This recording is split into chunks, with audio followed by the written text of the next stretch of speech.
आप तमाम दर्शक साथियों का बहुत बहुत स्वागत, आभार और अभिनंदन। साथियों, जैसा कि आप देख रहे हैं, ये आज हम लोग अरहर की फसल के खेत में हैं और आज ये जानने का प्रयास करेंगे कि जो अरहर में ये फ्लावरिंग स्टेज है, इस समय अरहर की फसल में फूल आने का समय है और ये बहुत ही सेंसिटिव समय होता है। यदि किसान साथी पूरे साल भर, पूरे वर्ष भर मेहनत किया है अरहर की फसल के लिए और यदि इस स्टेज में, फ्लावरिंग स्टेज में यदि ध्यान नहीं देता है, तो ऐसी स्थिति में उनकी जो फसल का उत्पादन है वो उत्पादन प्रभावित हो जाता है। ऐसे स्थिति में हमें नियमित जो है निगरानी की ज़रूरत है अरहर की फसल के लिए, जिससे ये पता चल सके कि इस स्टेज में कौन कौन सी बीमारियां और कौन कौन से कीड़े लगे हुए हैं। क्योंकि आप जानते हैं कि जो अरहर की फसल होती है वो कीट और बीमारियों के प्रति काफ़ी सेंसिटिव होती है और चूँकि ये फ्लावरिंग स्टेज है, फूल आने की अवस्था है और फली भी बन रहा है, फली में कहीं कहीं पार्ट बोरर भी लगा हुआ है। आपको ये वीडियो के माध्यम से हम लोग दिखा रहे हैं, आप देखिए और समझिए। आपको पूरे वीडियो के माध्यम से ये बताया जाएगा कि किस तरह से आप अरहर की फसल में समय रहते सही प्रबंधन के द्वारा कीट और बीमारियों का आप नियंत्रण कर सकते हैं। को खाता है, क्षतिग्रस्त फलियों में छिद्र दिखाई देते हैं, इल्लियाँ पीली, हरी, काली रंग की होती हैं तथा इनके शरीर पर हल्की गहरी पत्तियां होती हैं। इस कीट के नियंत्रण के लिए अरहर की फसल के साथ साथ हमें सूरजमुखी की फसल को भी इंटरक्रॉप के रूप में उगाना चाहिए।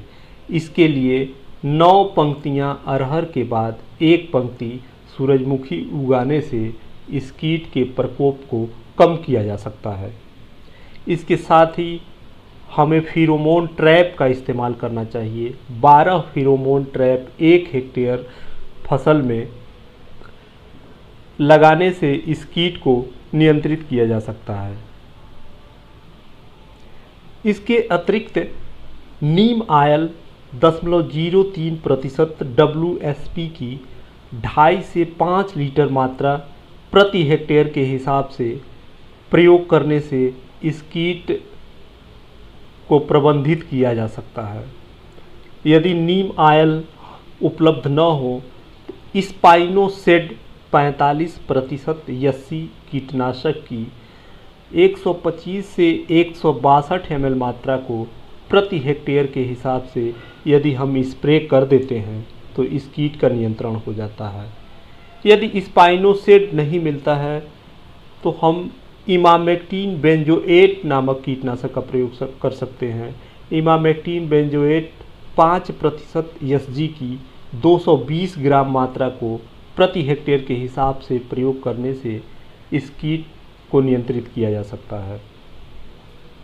इसके अतिरिक्त जो अगला महत्वपूर्ण कीट है उसे हम कहते हैं ब्लू बटरफ्लाई या नीली तितली।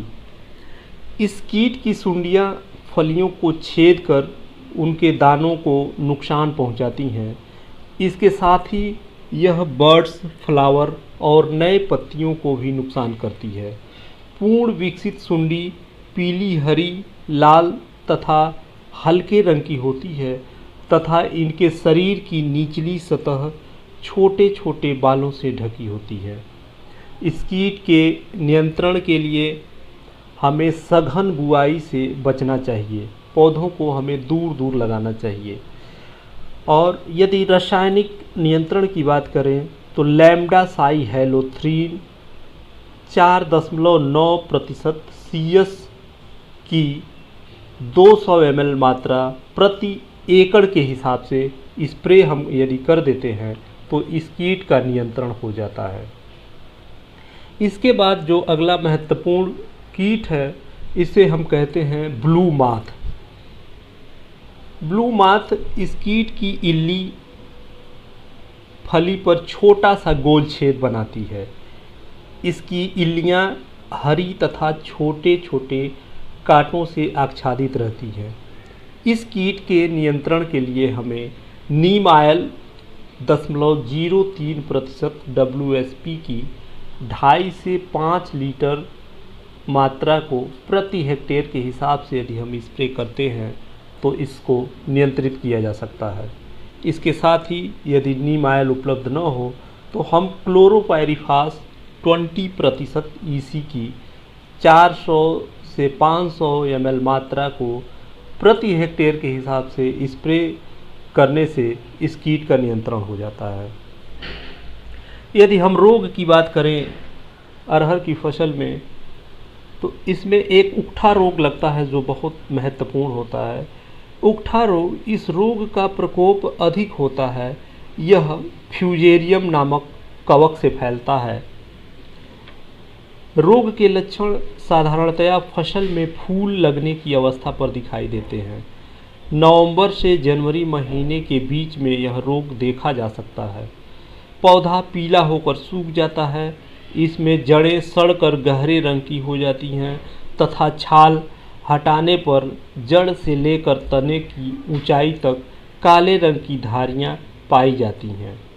इस बीमारी से बचने के लिए रोगरोधी जातियों जैसे C11, ज्वाहर, KM7, BSMR 853 आदि की बुआई करना चाहिए।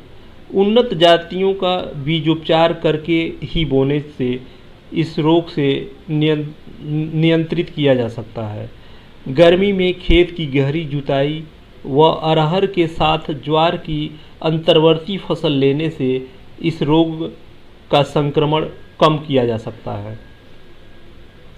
इसके बाद आता है बांझपन विषाणु रोग। यह रोग विषाणु से फैलता है। इसके लक्षण पौधे के ऊपरी शाखाओं में पत्तियां छोटी हल्के रंग की तथा अधिक लगती हैं और फूल फली नहीं लगती है। ग्रसित पौधों में पत्तियां अधिक लगती हैं। यह रोग मकड़ी के द्वारा फैलता है। इसकी रोकथाम हेतु रोगरोधी किस्मों को लगाना चाहिए। खेत में उग आए बेमौसम अरहर के पौधों को उखाड़ कर नष्ट कर देना चाहिए। इसके बाद फाइटोफथोरा झुलसा रोग होता है। रोग ग्रसित पौधा पीला होकर सूख जाता है। इसकी रोकथाम हेतु 3 ग्राम मेटालैक्सील फफूंदनाशक दवा प्रति किलोग्राम बीज के हिसाब से उपचारित करके बुआई करने से इस रोग को नियंत्रित किया जा सकता है। इसके साथ ही बुआई यदि हम मेड़ों पर करते हैं और साथ ही मूंग की फसल उगाते हैं तो इससे झुलसा रोग से हम बचाव कर सकते हैं।